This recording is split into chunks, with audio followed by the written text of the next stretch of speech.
Olá, gente, tudo bem? Vamos continuar o nosso estudo de radioatividade, indo agora para a lição 6. Nessa lição, a gente vai ver algumas aplicações do conhecimento de radioatividade. Entre esses conhecimentos está a datação dos fósseis encontrados, a chamada datação pelo carbono 14. Vamos começar então pela datação pelo carbono 14. Mas antes de chegar na datação do carbono 14, a gente deve saber o seguinte: o planeta Terra recebe a cada instante partículas ou radiações que vêm do cosmos, das estrelas, do Sol e etc., chamadas de raios cósmicos. Dentre desses raios cósmicos, vêm também nêutrons, e pode ocorrer que um nêutron encontre na nossa atmosfera átomos de nitrogênio. Na hora que ele consegue entrar no núcleo, ele transforma aquele núcleo de nitrogênio em núcleo de carbono 14, 6C14, e ejeta uma partícula desse núcleo. Sai de lá um próton, um P1. Este próton ejetado logo vai se transformar em hidrogênio, porque um próton acaba capturando elétrons por onde ele vai passar. Bem, então quer dizer que na atmosfera forma-se carbono 14, que é um átomo de carbono radioativo e que vai emitir posteriormente uma partícula beta. Bom, esse carbono em algum momento vai acabar combinando com oxigênio e vai acabar formando CO2. Esse CO2 que se formou, ele é quimicamente igual a qualquer outro CO2 formado com carbono 12 que não é radioativo, porque as ligações químicas ocorrem na eletrosfera e não no núcleo. Muito bem, então quer dizer que você vai ter gás carbônico com carbono 14 e com carbono 12. Qual é a emissão radioativa do carbono 14? O carbono 14 emite uma partícula beta e aí vai voltar a se transformar em nitrogênio. Então ele vai voltar a formar 7N14.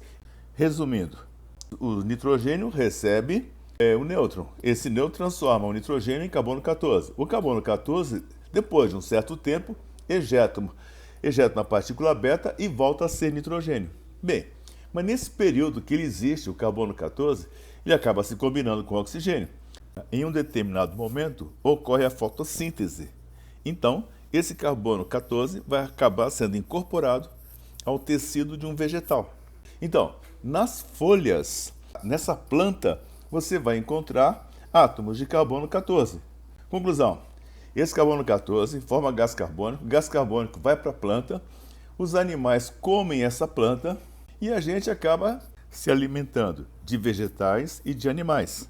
Então, todos os corpos que contêm carbono na sua constituição contêm carbono 14. Beleza, então quer dizer que você é formado por vários átomos de carbono 14. E esse carbono 14 é um carbono radioativo. Ele vai emitir partícula beta. Então, nós mesmos, naturalmente, somos formados por vários átomos radioativos. Por exemplo, o carbono 14. E nós fazemos, para você ter uma ideia, 14 emissões de partícula beta por minuto, por grama de carbono. Então, todos nós somos radioativos. Gostando ou não, todos nós somos radioativos. Então, você emite uma partícula beta que está batendo no seu colega aí do lado. Ocorre que a velocidade de formação de carbono 14 ela é igual à velocidade de decaimento do carbono 14. Quer dizer, ele se forma e depois se desintegra, voltando a ser nitrogênio. Tudo bem, mas quanto que é a meia-vida do carbono 14? A meia-vida do carbono 14 é 5.730 anos. Quer dizer que precisa passar 5.730 anos para reduzir a metade. Bem, enquanto você está vivendo, então o que acontece é que você tem uma certa quantidade de carbono 14 no seu corpo, que é reposta todo dia, à medida que você vai se alimentando. Então, enquanto você está vivo, você tem uma certa quantidade de carbono 14.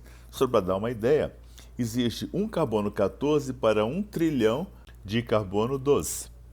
Quando você morre, você deixa de ingerir carbono 14. Então, no seu corpo já existe uma certa quantidade. Daí para frente, você só vai perdendo carbono 14, porque ele vai naturalmente sofrendo o seu decaimento.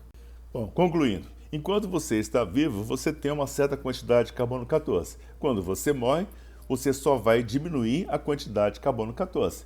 Qualquer fóssil, qualquer composto orgânico, ele vai sofrendo a sua desintegração. Quando é encontrado, você vai medir quanto de carbono 14 ainda existe. Então, uma pessoa que pesa 100 quilos, 70% já é de água. Então, você já pode pensar 70 quilogramas de água. Mas você vai ter também carbono, na forma de proteínas, açúcares, gorduras e alguns outros compostos orgânicos. Cada grama que você encontrar de carbono no corpo de uma pessoa, ela vai estar misturado o carbono 14 com o carbono 12. O carbono 12 não vai fazer nenhuma emissão, mas o carbono 14 sim.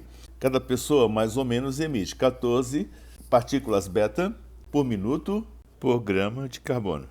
Bem, quando você encontra aquele fóssil, por exemplo, se você fizer a contagem de emissões beta, você vai ver que ela já não é mais 14 desintegrações por minuto, aí cai para 7, cai para 5. Pela quantidade de desintegrações de emissões beta que ainda aquele corpo está produzindo, você é capaz de medir qual é o tempo de existência daquele corpo, daquele fóssil encontrado. A gente consegue fazer uma datação com uma certa segurança até 60 mil anos, o que equivale a aproximadamente 10 meias-vidas. Vamos então fazer um primeiro exemplo.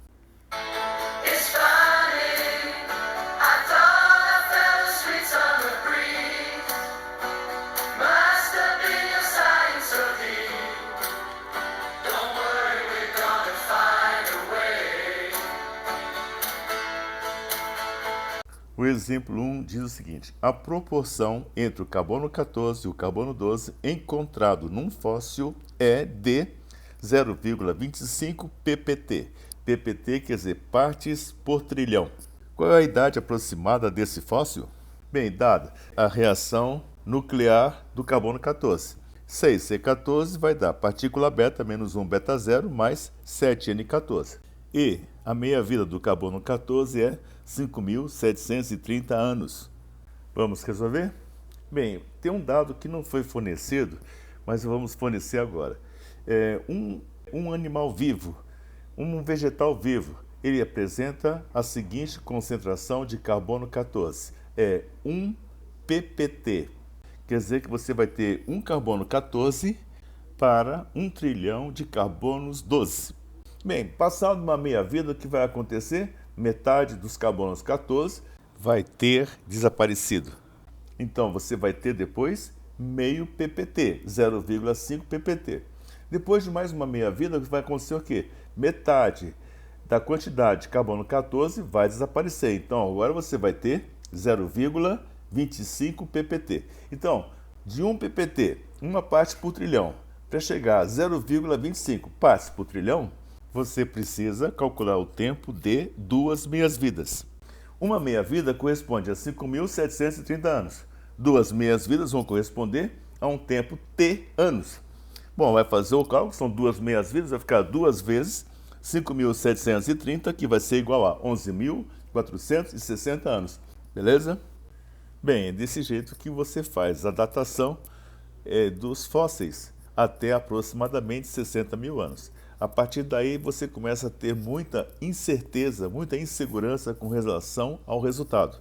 Vamos agora ver como é que a gente determina a idade do planeta Terra.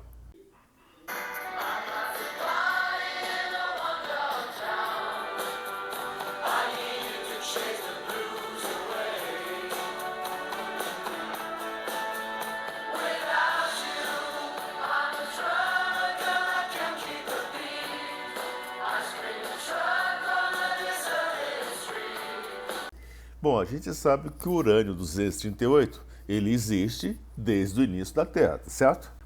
Aí o urânio 238 foi sofrendo vários decaimentos. Você já conhece a série radioativa do urânio 238. E aí o que vai acontecer é que ele vai acabar chegando em chumbo, e o chumbo é o elemento estável. Conclusão. Vamos supor que você encontre uma rocha e essa rocha tem urânio e tem chumbo. Então, pela quantidade de urânio que tem e pela quantidade de chumbo que já se formou, você é capaz de estimar qual é a idade daquela rocha, ou seja, qual é a idade do planeta Terra. pela meia-vida do urânio 238, que é muito grande. É 4,5 aproximadamente bilhões de anos. Mas tem uma sequência de elementos que vão se formando até chegar ao chumbo. Só que nessa sequência, as meias-vidas são muito curtas em relação à do urânio. Então quer dizer que depois que o urânio sofreu a desintegração, rapidamente chega a chumbo. Então nós não precisamos nos preocupar com aqueles elementos encontrados entre o urânio e o chumbo. Vai interessar inicialmente o que tem de urânio nessa rocha e o que tem de chumbo. Com isso aí, já dá para a gente estimar qual vai ser a idade dessa rocha, ou seja, do nosso planeta. Existem também dois outros isótopos que são utilizados na datação de rochas. Um deles é o potássio 40, cuja meia-vida é 1,27 vezes 10 a nona anos, e o outro é o rubídio 87, cuja meia-vida é 5,7 vezes 10 elevado a décima anos. Você pode observar que todos esses elementos usados em datação de rochas apresentam uma meia-vida muito elevada, 10 a nona, 10 a décima anos. Vamos fazer mais um exemplo, o exemplo 2.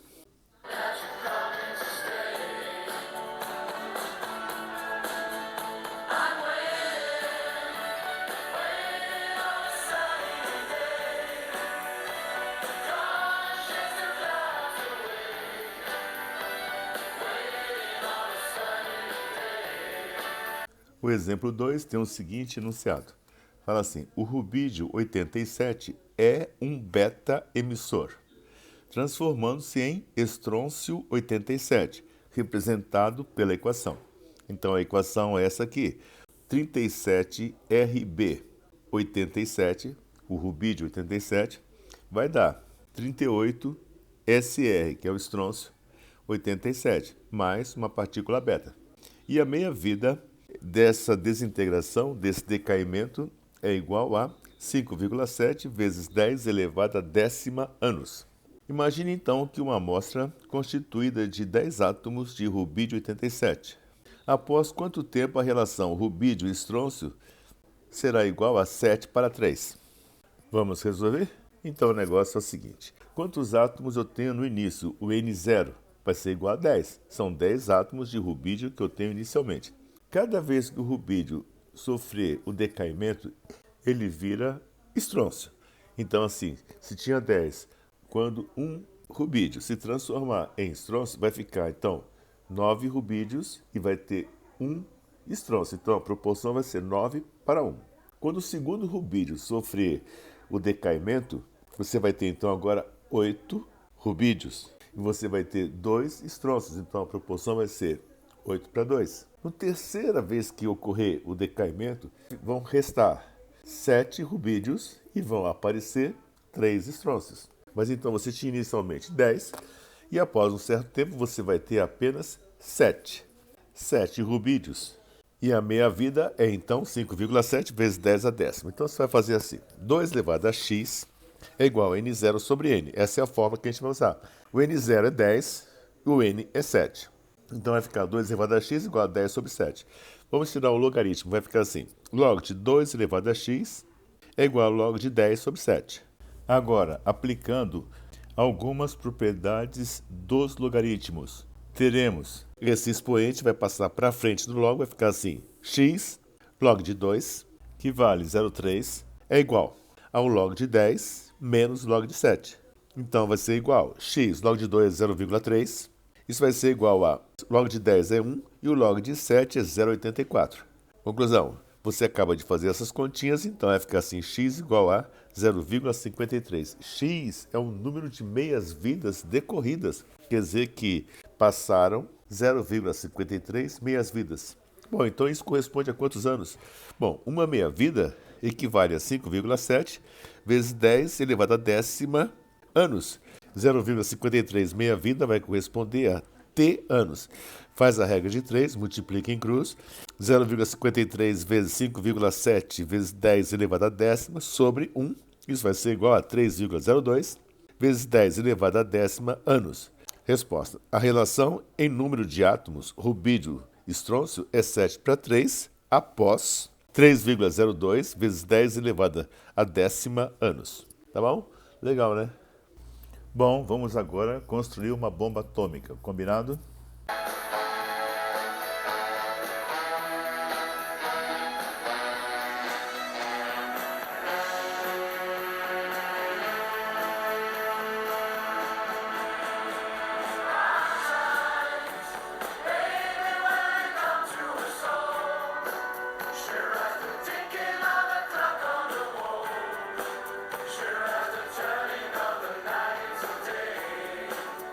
Se percebeu, há algum tempo atrás, que o átomo de urânio 235, ele, quando recebia um nêutron, ele se partia em dois pedaços menores.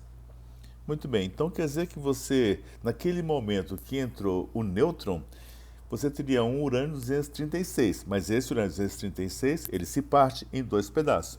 Mas que pedaços são esses? Bom, nunca se parte exatamente em quantidades iguais, ou sempre repete o mesmo elemento. Vamos dar um exemplo, nesse caso, vamos pensar assim, que quando o urânio se partiu, ele deu um núcleo de bário e um núcleo de criptônio, se dividiu em dois núcleos diferentes. E ainda liberou, ou saiu dessa ruptura, dessa fissão nuclear, 3 nêutrons.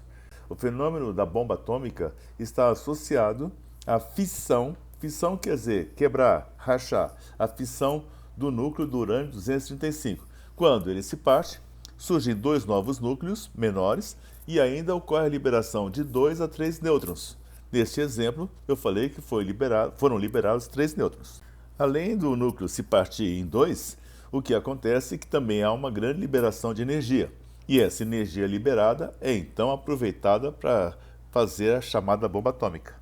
Bem, a primeira coisa que você tem que guardar para fazer uma prova é o seguinte: toda vez que falar em bomba atômica, ocorre um fenômeno chamado fissão nuclear, ou seja, a ruptura do núcleo em núcleos menores, com liberação de energia. Agora, para você entender como é que você prepara uma bomba atômica, tem alguns passos que você deve tomar conhecimento. O primeiro é o enriquecimento do urânio. O que isso quer dizer? Os isótopos do urânio encontrados na natureza são 3. É o isótopo urânio 238, o 235 e o 234.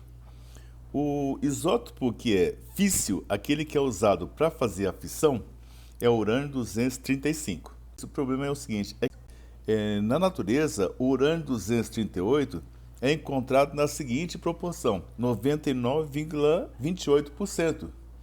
Do urânio 235, que é o que vai ser utilizado na fabricação da bomba, a porcentagem encontrada na natureza é 0,71%.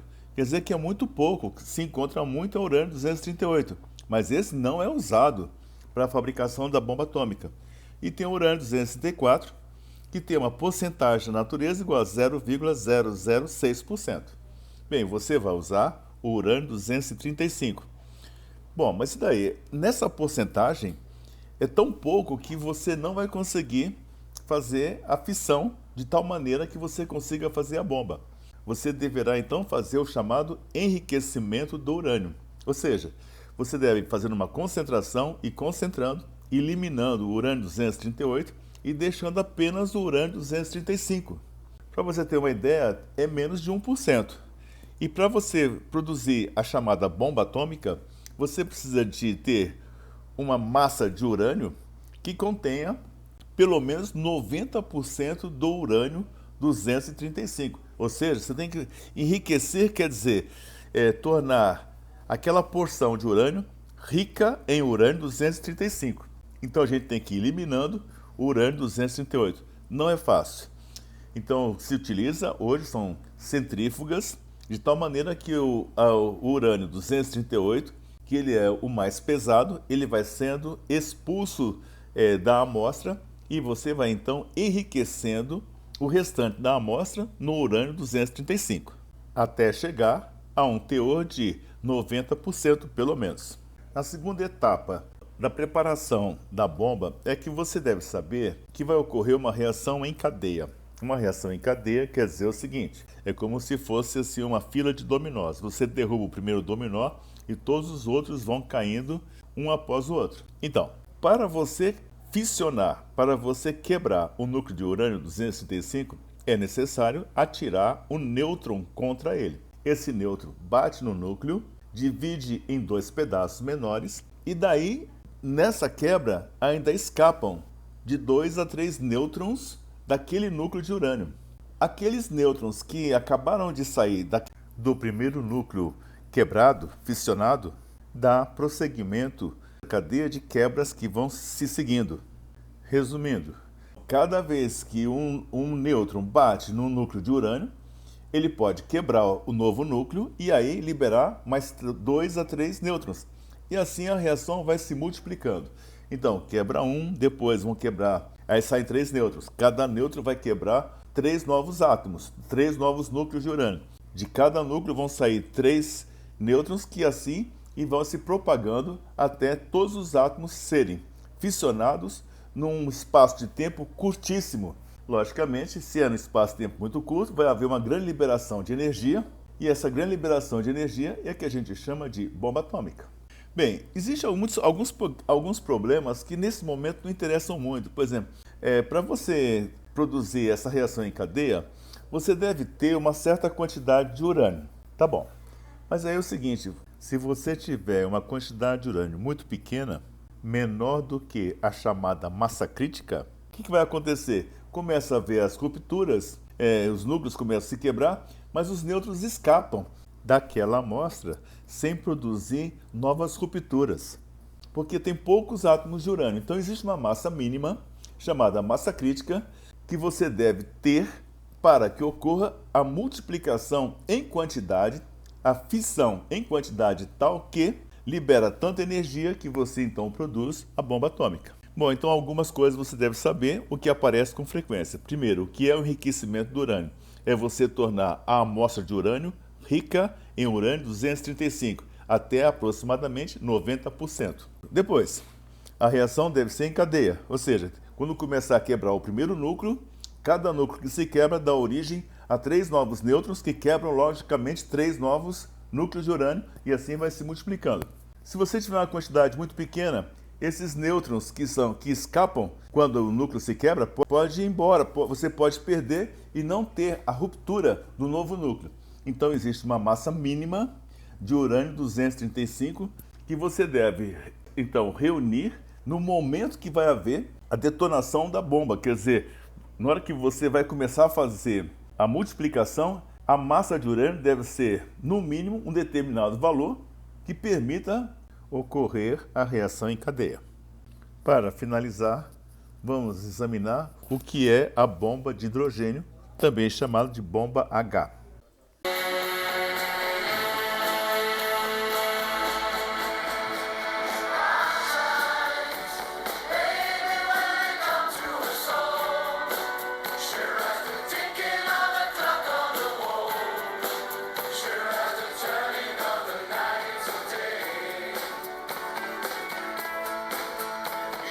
Para a gente começar a entender como é que funciona a bomba de hidrogênio, é importante você saber que no Sol a temperatura varia de 1 milhão de graus Celsius a 10 milhões de graus Celsius.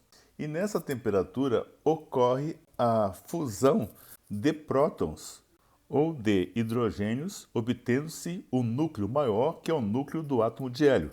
Então, para você escrever essa reação completa, você vai escrever assim: 4, 1H1, temperatura muito elevada vai dar 2HE4, há ainda a liberação de 2 pósitrons e ainda 2 neutrinos.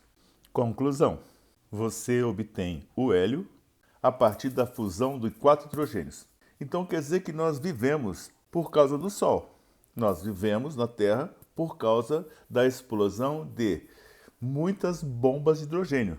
O que é a bomba de hidrogênio? É a fusão de núcleos pequenos para subter o núcleo maior.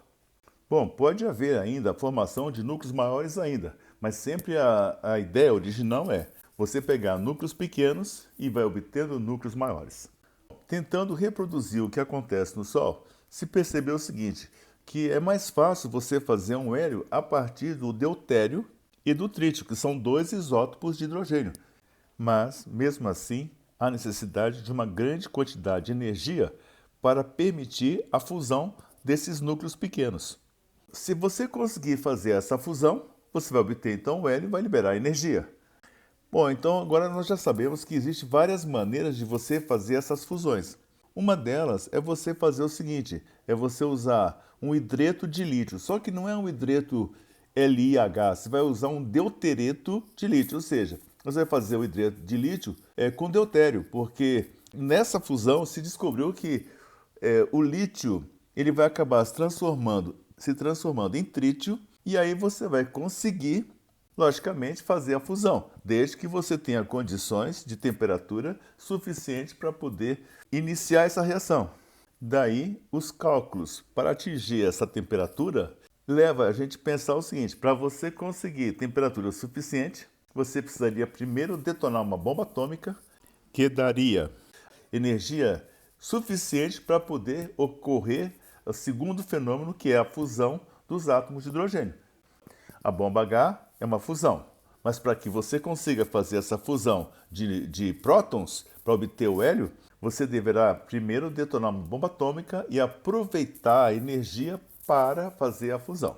Então você está vendo que é um processo bem atrapalhado. Só para você ter uma ideia, a energia que é liberada na fusão é por volta de 10 elevado à oitava quilojoules por grama, enquanto na fissão é por volta de 10 a sétima quilojoules por grama. Comparado então com dinamite, cuja energia liberada é de 3 quilojoules por grama. Quer dizer, a dinamite é uma bombinha muito fraquinha, certo? Encerrando, bomba atômica é a fissão nuclear do urânio 235. A bomba de hidrogênio é a fusão nuclear de átomos de hidrogênio para se obter o núcleo do hélio. Agora vamos fazer um pouquinho de exercício. Bom trabalho!